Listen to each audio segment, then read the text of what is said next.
Brand സ്റ്റോറിയുടെ എല്ലാ പ്രേക്ഷകർക്കും ഹൃദയം നിറഞ്ഞ ഓണാശംസകൾ. ഈ ഓണക്കാലത്ത് ബ്രാൻഡ് സ്റ്റോറിയിലൂടെ നമ്മൾ പരിചയപ്പെടാൻ പോകുന്നത് ഒരു കരകൗശല വിദ്യയുടെ കഥയാണ്. അതിജീവനത്തിൻ്റെ കഥയാണ്, കൈത്തറിയുടെ കഥയാണ്, ചേന്നമംഗലത്തിൻ്റെ കഥയാണ്. ഒരുപക്ഷെ ഓണക്കാലത്ത് മാത്രം ജനങ്ങൾക്കിടയിലേക്ക് ഏറെ ശ്രദ്ധിക്കപ്പെടുന്ന ഒരു കൂട്ടം ചിലർ, കേരളത്തിൻ്റെ സ്വന്തം ബ്രാൻഡ്. അവരെ അടുത്തറിയാം, അവരുടെ കഥകൾ കാണാം, കേൾക്കാം. ഏവർക്കും ഒരിക്കൽ കൂടി ബ്രാൻഡ് സ്റ്റോറിയിലേക്ക് സ്വാഗതം.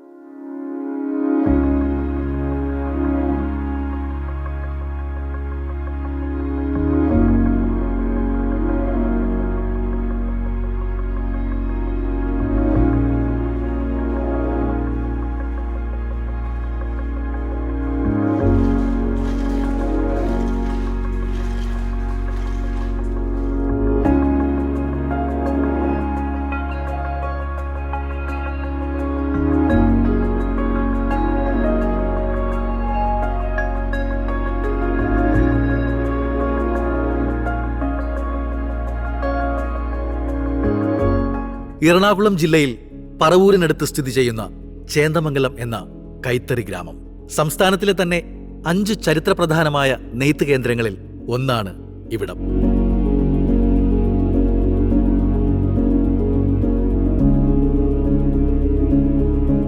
ചേന്ദമംഗലം കൈത്തറിയുടെ ചരിത്രം ആരംഭിക്കുന്നത് നൂറ്റാണ്ടുകൾക്ക് മുമ്പാണ്. കൃത്യമായി പറഞ്ഞാൽ 16-ാം നൂറ്റാണ്ടിൽ നിന്നും. അക്കാലത്ത് കൊച്ചി മഹാരാജാവിന്റെ പ്രധാനമന്ത്രി പദം പരമ്പരാഗതമായി അലങ്കരിച്ചുകൊണ്ടിരുന്നത് പാലിയത്തച്ഛൻ കുടുംബാംഗങ്ങളായിരുന്നു. അങ്ങനെ ഒരിക്കൽ പ്രധാനമന്ത്രിയുടെ കൊട്ടാരത്തിലേക്ക് ആന്ധ്രയിൽ നിന്നും തമിഴ്നാട്ടിൽ നിന്നുമുള്ള ഏതാനും ആളുകൾ കാഴ്ചദ്രവ്യങ്ങളുമായി അദ്ദേഹത്തെ കാണാനെത്തി. പാലിയത്തച്ഛന്റെ മുന്നിലേക്ക് അവർ കാഴ്ചവെച്ചത് തുണിത്തരങ്ങളായിരുന്നു. കരകൗശല വിദ്യ കൊണ്ട് സമ്പന്നമായ മനോഹരമായി നെയ്തെടുത്ത കൈത്തറി വസ്ത്രങ്ങളായിരുന്നു അവ. അത് സമ്മാനിച്ചതാകട്ടെ ആന്ധ്രയിൽ നിന്നും തമിഴ്നാട്ടിൽ നിന്നുമുള്ള ദേവാംഗ ചെട്ടിയാർ വിഭാഗത്തിൽപ്പെടുന്ന നെയ്ത്തുകാരും. അവർ നൽകിയ കൈത്തറി വസ്ത്രങ്ങളിൽ ആകൃഷ്ടനായ പാലിയത്തച്ഛൻ നെയ്ത്തുകാരോട് ഇവിടെ സ്ഥിരതാമസമാക്കാനും പ്രഭുക്കന്മാർക്ക് കൈത്തറി വസ്ത്രങ്ങൾ നിർമ്മിച്ചു നൽകാനും ആഹ്വാനം ചെയ്തു. കരകൗശല വിദഗ്ധരായ ഇവർ അവിശ്വസനീയമാം വിധം ഒരു മോതിരത്തിലൂടെ കടന്നുപോകാൻ കഴിയുന്നത്ര സൂക്ഷ്മമായ നൂലിഴകൾ കൊണ്ട് നേർത്ത മസ്ലിൻ ധോത്തികൾ നെയ്തെടുത്ത് വിപണിയിലെത്തിച്ചു. ഒപ്പം പ്രഭുക്കന്മാരുടെ പത്നികൾക്കായി സ്വർണ്ണ ബോർഡറുകളുള്ള മനോഹരമായ കസവു സാരികളും.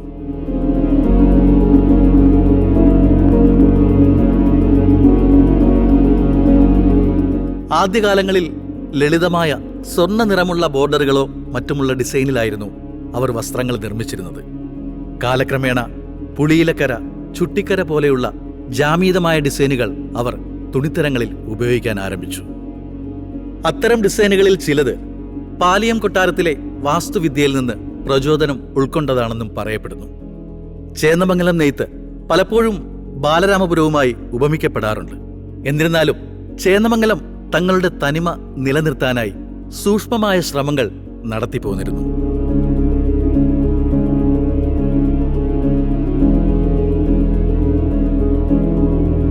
എന്നാൽ 20-ാം നൂറ്റാണ്ടിന്റെ തുടക്കത്തിൽ ഈ കരകൗശല വിദഗ്ധർക്ക് കൊട്ടാരത്തിൽ നിന്നുള്ള പ്രോത്സാഹനം കുറഞ്ഞു തുടങ്ങി. തുടർന്ന് കരകൗശല വസ്തുക്കളിലും അതിന്റെ അനന്തരഫലം പ്രതിഫലിക്കാൻ തുടങ്ങി. 1954 ചേന്ദമംഗലം കൈത്തറി സഹകരണ സംഘം സ്ഥാപിതമായതോടെയാണ് പുനരുജ്ജീവന ശ്രമങ്ങൾ ആരംഭിച്ചത്.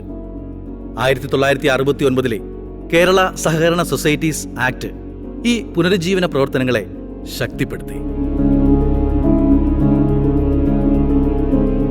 എൻ്റെ പേര് ശ്രീഷ്മ എന്നാണ്. ഞാൻ HWCSH191 LD ക്ലർക്കായിട്ട് വർക്ക് ചെയ്യാണ്. ഇതിപ്പോൾ 1954 സ്റ്റാർട്ട് ചെയ്തതാണ്. ഹിസ്റ്ററി എന്ന് വെച്ച് കഴിഞ്ഞാൽ നമ്മളുടെ ചേന്ദമംഗലം പ്രദേശത്ത് വസ്ത്രങ്ങൾ ഉൽപ്പാദിപ്പിക്കാൻ വേണ്ടിയിട്ട് മെയിൻ ഈ ആശയം വന്നതെന്ന് പറഞ്ഞു കഴിഞ്ഞാൽ നമ്മളുടെ കൊച്ചി രാജാവിന് വസ്ത്രങ്ങൾ ഉൽപ്പാദിപ്പിക്കാൻ വേണ്ടി മധുരയിലാണ് ആദ്യം വസ്ത്രങ്ങൾ ഉൽപ്പാദിപ്പിച്ചുകൊണ്ടിരുന്നത്.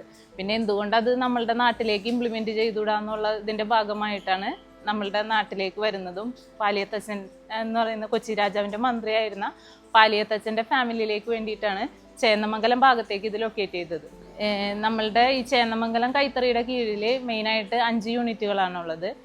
രണ്ടെണ്ണം ചേന്നമംഗലത്ത്, രണ്ടെണ്ണം നോർത്ത് പറവൂര്, ഒരെണ്ണം കുരിയാപ്പള്ളി. അതായത് എല്ലാ കൈത്തറി ഉൽപ്പന്നങ്ങളും നമ്മളുടെ ചേന്നമംഗലം കൈത്തറി എന്ന് പറയുമ്പോൾ പാവ് ഉണക്കി ചെയ്യുന്നതാണ്. അല്ലാതെ എക്യുപ്മെൻറ്റ്സ് എടുത്തിട്ട് ചെയ്യുന്നത് യൂണിറ്റുകളുണ്ട്. അതുകൂടാതെ ഇതേപോലെ പരമ്പരാഗത രീതിയിൽ പാവ് ഉണക്കി ചെയ്യുന്ന യൂണിറ്റുകളാണ് നമ്മളുടെ എല്ലാം. അതായത് മെഷീനറി ചെയ്യുന്നതിൻ്റെ ഗുണവും നമ്മളുടെ ഹാൻഡ്ലൂമിൽ ചെയ്യുന്നതിൻ്റെ ഗുണവും എൻ്റയർലി ഡിഫറെൻ്റ് ആണ്. നമ്മളുടെ ഇതിലെന്ന് പറയുമ്പോൾ തിരിച്ചറിയാൻ വേണ്ടിയിട്ട് കട്ടിയടി, വിശകൂത്തിയ പാട് അങ്ങനത്തെയൊക്കെ ഉണ്ടാവും.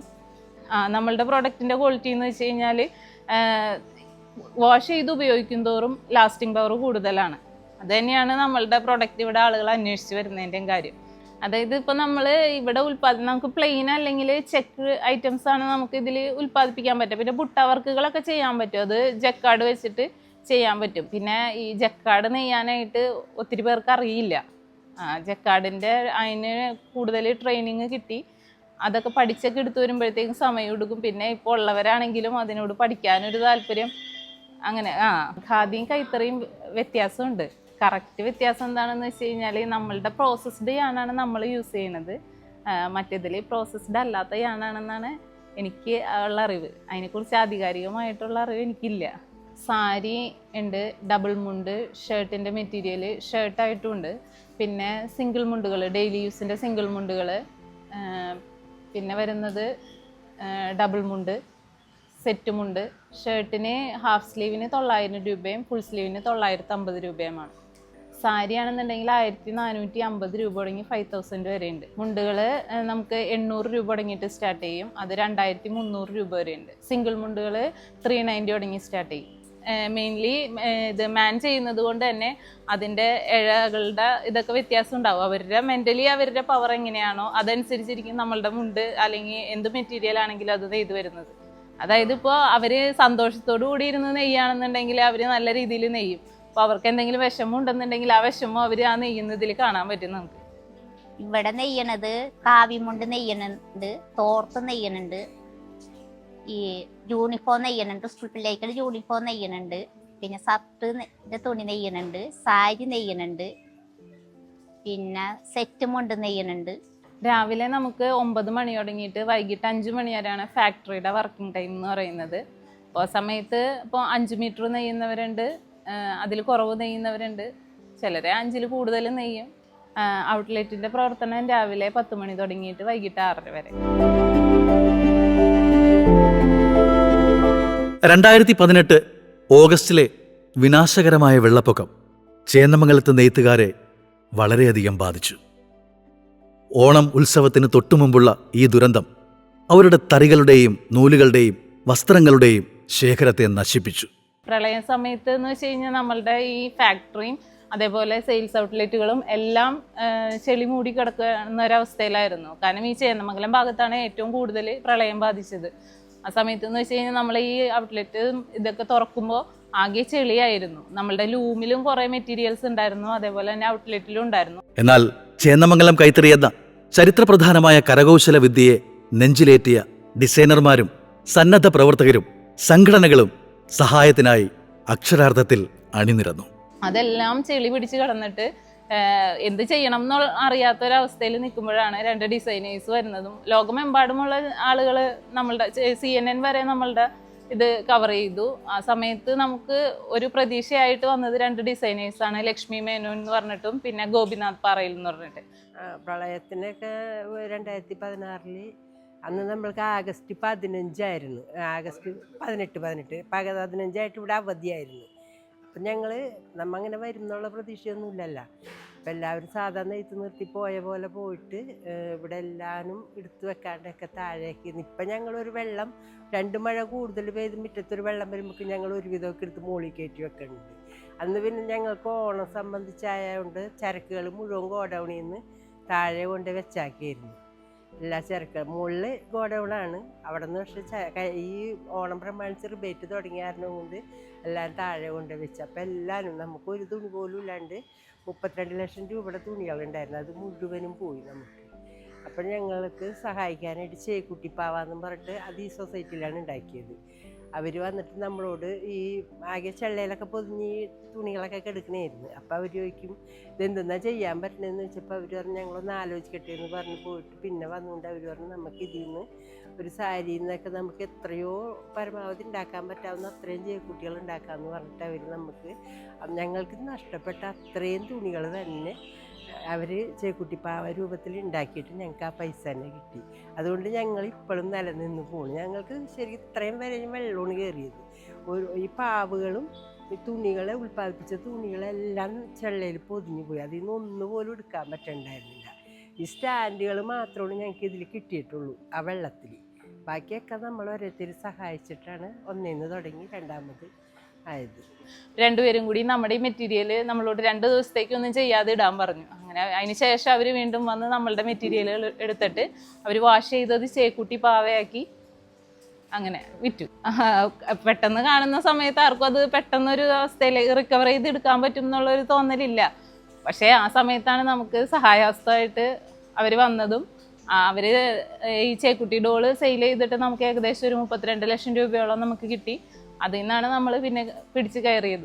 പ്രളയത്തിൽ ചെളി കയറി നശിഞ്ഞ തുണിത്തരങ്ങൾ കഴുകി വൃത്തിയാക്കി ചേക്കുട്ടി പാവകൾ നിർമ്മിച്ച് വിപണനം ചെയ്തുകൊണ്ട് അവർ അവരുടെ നിസ്വാർത്ഥമായ ശ്രമങ്ങൾ തുടർന്നു. അങ്ങനെ വലിയ സാമ്പത്തിക പ്രതിസന്ധിയിൽ നിന്നും ചേന്നമംഗലം കൈത്തറിയെ ഒരു സമൂഹം മുഴുവൻ കൈപിടിച്ചുയർത്തിയെന്ന് തന്നെ പറയാം. മാസങ്ങൾക്കുള്ളിൽ 90% തറികളും പുനഃസ്ഥാപിക്കപ്പെട്ടു. അത് ഒരിക്കലും പ്രതീക്ഷിച്ചിരുന്നില്ല. പക്ഷെ അത് ഹിറ്റാവാനായിട്ട് മെയിനായിട്ടുള്ള കാരണം എന്ന് വെച്ച് കഴിഞ്ഞാൽ നമുക്ക് വന്ന ഒരു ദുരന്തമാണ് പ്രളയം എന്ന് പറയുന്ന ഒരു അത് കൊണ്ടാണ് അത് ലോകമെമ്പാടും അങ്ങനെ. കാരണം അതിൽ നിന്ന് എങ്ങനെയെങ്കിലും റിക്കവർ ചെയ്തെടുക്കണം എന്നുള്ളൊരു ഇതിൽ ഒരുപാട് നല്ല മനസ്സുകളുടെ ഇതുകൊണ്ടാണ്. അത് നമ്മൾ എന്ത് ചെയ്യണം എന്നറിയാത്ത അവസ്ഥയിലായിരുന്നു എല്ലാവരും. ഒട്ടും പ്രതീക്ഷിച്ചില്ല. നമ്മൾ വന്ന് കാണുമ്പോഴും ഒരു തരുടെ മീത് ഇങ്ങനെ വന്നിങ്ങനെ അടിഞ്ഞു കൂടി കിടക്കിയിരുന്നു. ഇതിൽ നിന്ന് ഒരു കമ്പ് പോലും എടുക്കാൻ പറ്റുമെന്ന് ഞങ്ങൾ വിചാരിച്ചതല്ല അന്ന്.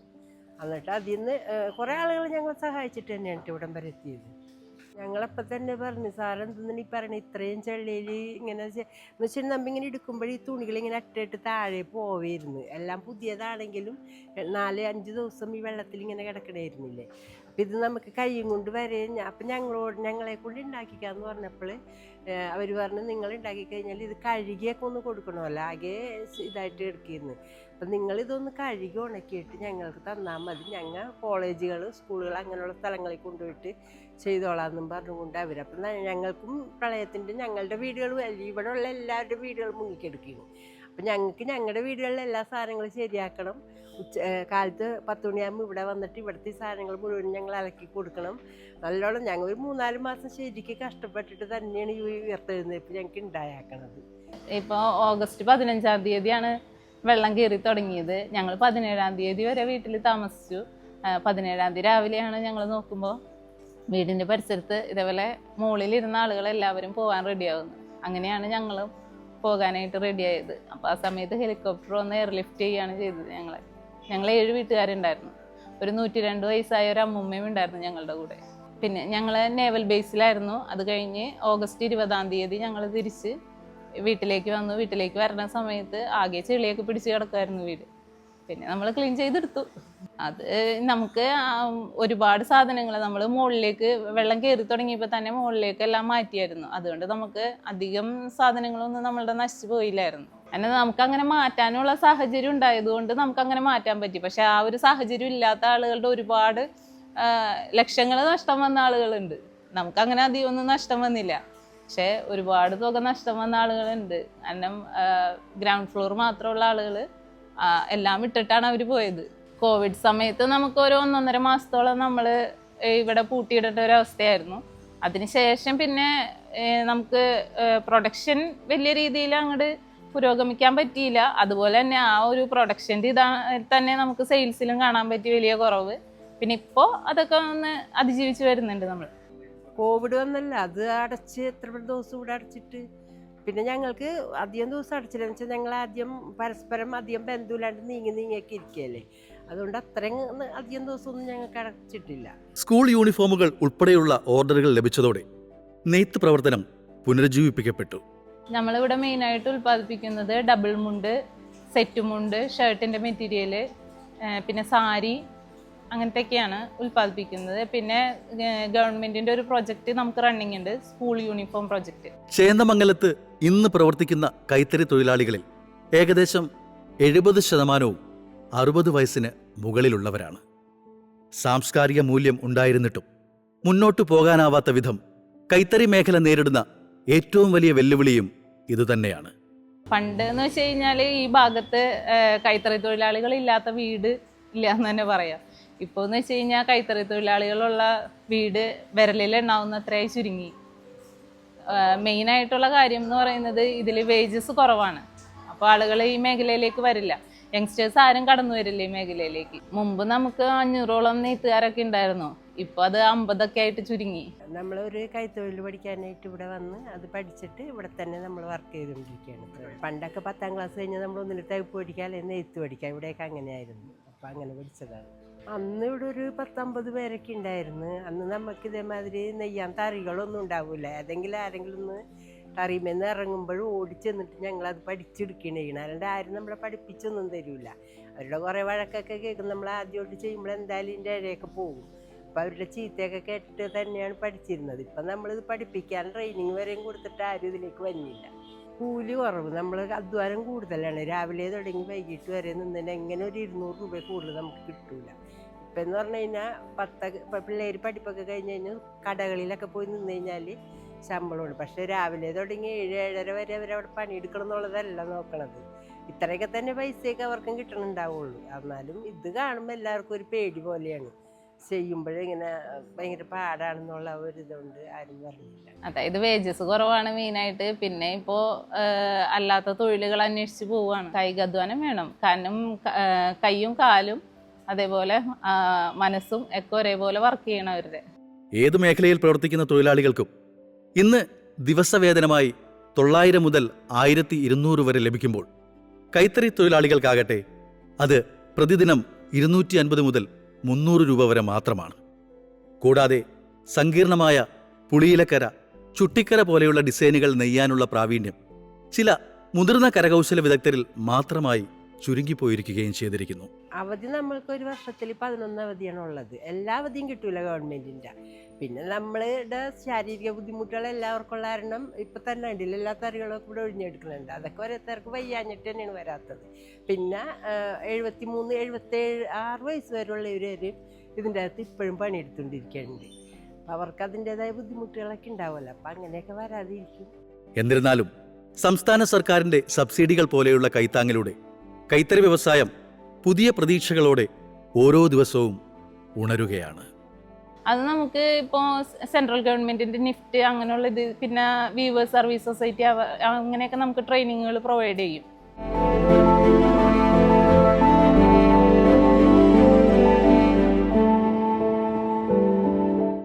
ഇവർക്ക് കോൺട്രിബ്യൂട്ടറി ത്രിഫ്റ്റ് ഫണ്ട് എന്ന് പറഞ്ഞിട്ട് അതൊക്കെ നമ്മളുടെ വീവേഴ്സ് അടയ്ക്കുന്ന അനുസരിച്ചിട്ട് തന്നെ സെയിം എമൗണ്ടിൽ സർക്കാർ നമുക്ക് തരുന്നുണ്ട്. പിന്നെ ഇൻകം സപ്പോർട്ട്, പ്രൊഡക്ഷൻ ഇൻസെൻറ്റീവ് അങ്ങനെയൊക്കെ നമുക്ക് തരുന്നുണ്ട്.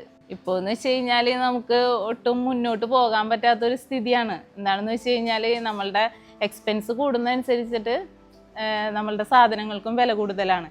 അത് പുറമെ ആളുകൾക്ക് അത് അഫോർഡബിൾ ആയിട്ട് വരുന്നില്ല.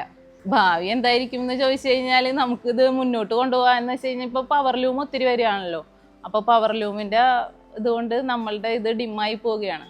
പിന്നെ അതിൻ്റെ ക്വാളിറ്റി അറിയാവുന്നവർ ഇപ്പോഴും ഇത് തന്നെ അന്വേഷിച്ച് വരുന്നുണ്ട്.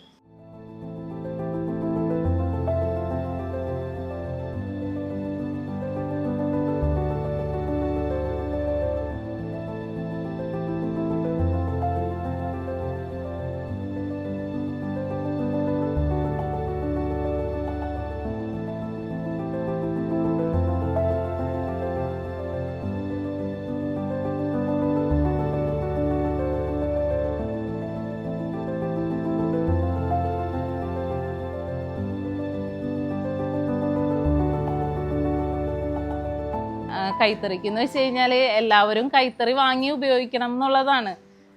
കാരണം അത് നമ്മളുടെ സ്കിന്നിനാണെങ്കിലും അലർജീസോ കാര്യങ്ങളോ ഒന്നുമില്ല, നമുക്ക് ഈസി ടു യൂസ് ആണ്.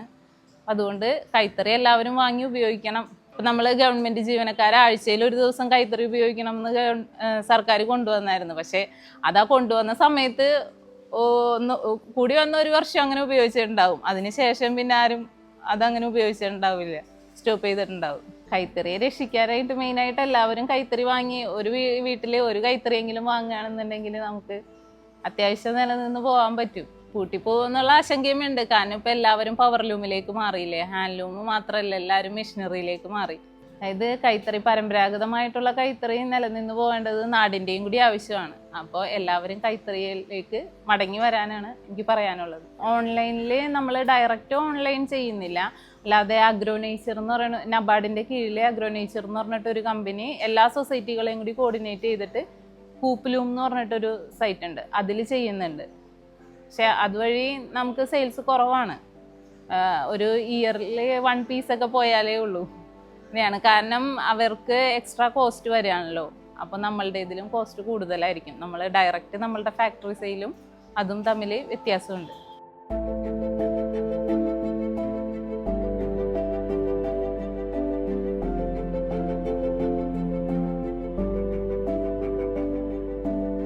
സാമ്പത്തികമായി വലിയ വിജയങ്ങൾ നേടിയ നിരവധി ബ്രാൻഡുകളെ നമ്മൾ ബ്രാൻഡ് സ്റ്റോറിയിലൂടെ പരിചയപ്പെട്ടിട്ടുണ്ട്.